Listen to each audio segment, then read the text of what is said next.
Welcome back to our weekly walkthrough where we bring the above, below, and talk about the transits you should know. So with that, we're looking at the week of July 14th through the 20th. And I'm going to try to go pretty quickly through the major transits because we don't skip over the lunar transits, we summarize them. And there aren't a lot of transits this week, but all of the ones happening are kind of impactful, punchy, and most of the major ones involve Mercury. So I want to give a summary about the intersections of those things at the end, if we can make it work. So let's find out. Monday, we're mostly looking at the Pisces moon in mutual reception with Jupiter in Cancer, because Jupiter rules Pisces and the moon rules Cancer. They're having a nice time. It's a sweet vibe, especially for a moon day. And in terms of what we have for our helping card, we have the Elder reversed. And this can be about really reflecting on what inner authority and wisdom really mean, as opposed to appealing to another. What does your intuition tell you? This is both from, Luna and Jupiter, but also because Saturn stationed retrograde in fall in Aries. And so there is kind of this coming to terms with what does power really mean right now? And what can we do with it? What can we do differently with our own agency?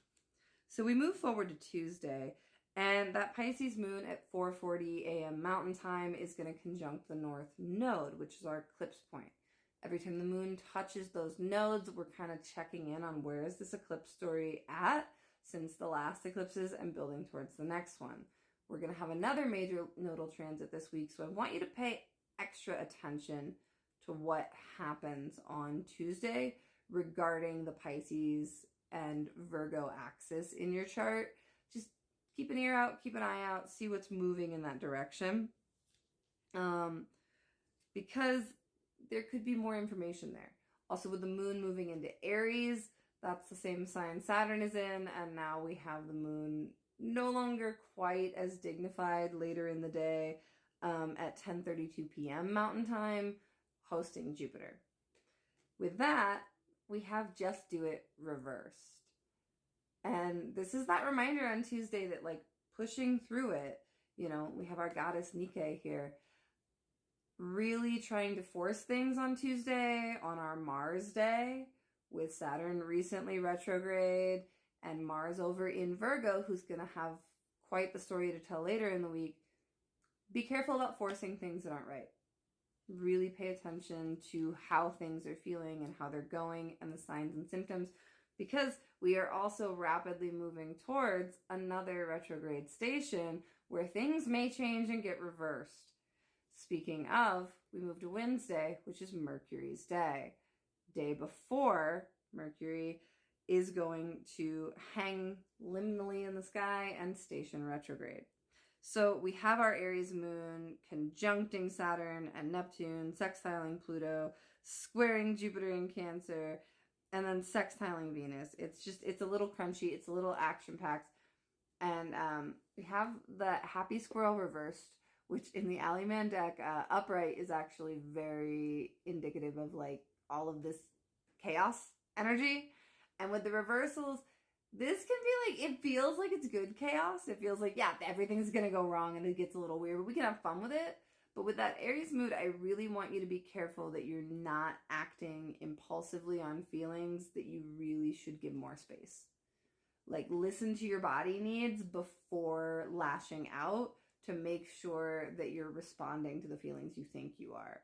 This whole week is going to do with more of that slowness that I've been harping for a while.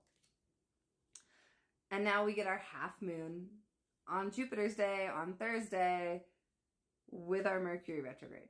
Now, technically the station is at 10:44 p.m., but we're already feeling it. We're already feeling Mercury slowing down. We're in the last few days. I'm recording this super early in the morning on Monday because my sleep schedule makes great decisions. But it's tricky. It's tricky as we're grinding down and that Aries moon is continuing to aspect things and that slowness. We have the Magpie reversed. And what I love about this is the glyph here is a Mars-Venus combo glyph. And there is this sense of like what we've been doing, what we've been preparing for, what we've been holding on to. It's like, oh, so this isn't gonna work. This isn't the thing. Or is this the thing? Should I, like, there's a coming and going. There's a messages getting confused quality.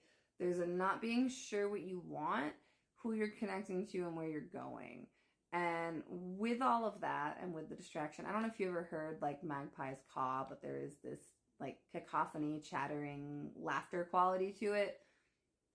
Letting the jokes be present in all of the mess is going to be really helpful, especially with all the Aries and Leo energy of it, because the moon in Aries at 1:20 a.m. is kind of the last one to talk to Mercury before Mercury's like, nope, I'm done. I'm not moving anymore.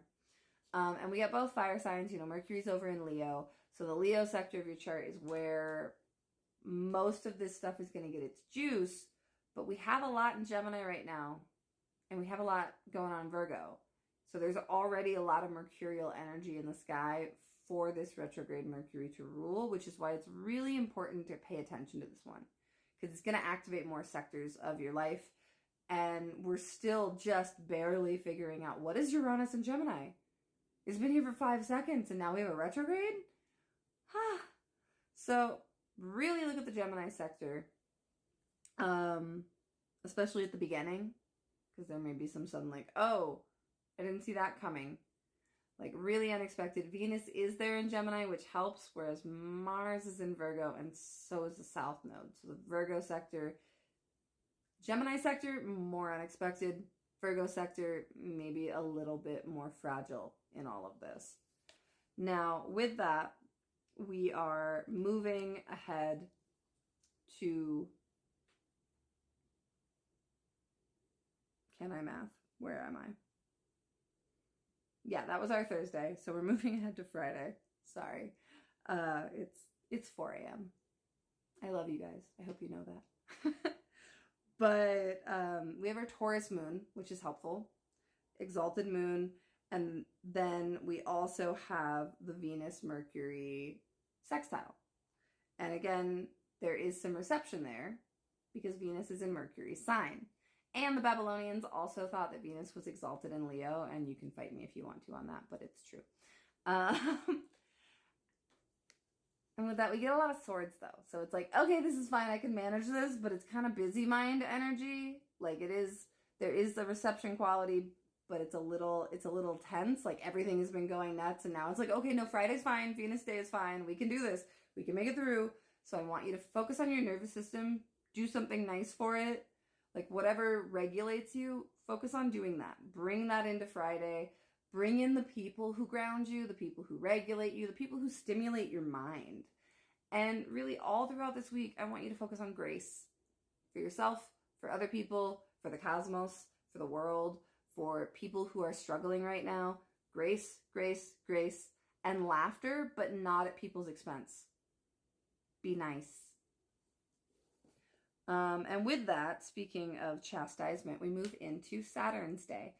And on Saturday, we have the Hermit reversed. This is kind of that retrograde energy. There's tension there.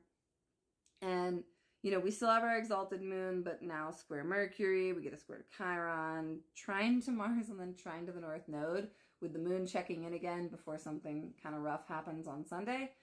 And so this, don't isolate. Do reflect, do look back, do review your homework, do go over old teachings. Like that's a good use of Saturn's Day this week. Sunday, we're looking at the moon moving over into Gemini, walking through all of the outers in advance of Mars conjunct the South Node and opposing the North Node, which is kind of a risky transit. I'm not going to go too far into it. I'm just going to say there is a drain quality to it. There is in a personal level, there can be a misplacing of data, a misplacing of energy, overly critical behavior. And on a collective scale, it may be a headline day. So buckle up. But with that, we have the Magician reversed. So really be looking for that trickery. Look for where Mercury goes awry. Double check, double take. Be nice. Have a week.